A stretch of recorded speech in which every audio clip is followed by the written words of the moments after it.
Yeah, I think the state of Illinois, and we'll see how it unfolds, but we have something to be really proud of with this law.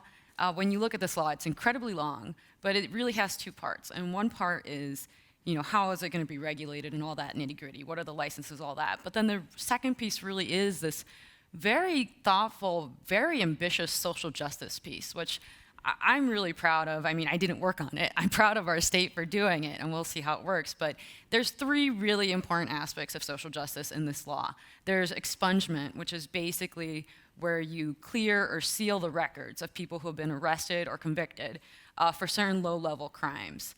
So obviously that's important.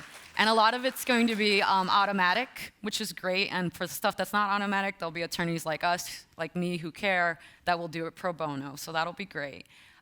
There's the R3 program, and this is really kind of the exciting, really special part of the Illinois law. I think it's restore, reinvest, and renew, 3 R words, but the idea is it's a grant program. It's going to take some of the tax money from the cannabis sales in the city. It's proportioned, it can't be taken away. It's going to go to grants for nonprofits in the communities that have been the hardest hit by the war on drugs. So think about high incarceration rates, low economic opportunity, drugs and gang violence, those types of neighborhoods. Nonprofits in those communities to start programs that will aim to address those problems in those communities.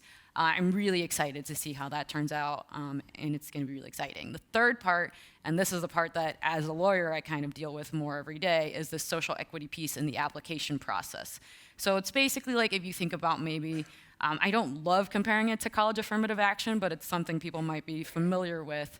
The idea is basically that there are certain people that we want to share in the benefits of the legal market. And if you look at the legal market throughout the country, the way it's been evolving, and you look at the people, you look at this panel, we have some nice diversity here. If you look at most of the people in the industry, you're not going to see that kind of diversity right now. You're going to see a lot of white men, basically. So these social equity pieces try to address that a little bit, and they also try to address the economic piece of it. So the idea is, in Illinois, it's amazing too. It's something like 20% of the score for the application will be if you qualify as a social equity applicant. And there's a couple of different ways that you can qualify, but it just really shows Illinois is really committed to making this work, and it's really committed to the communities that have been hardest hit by the war on drugs.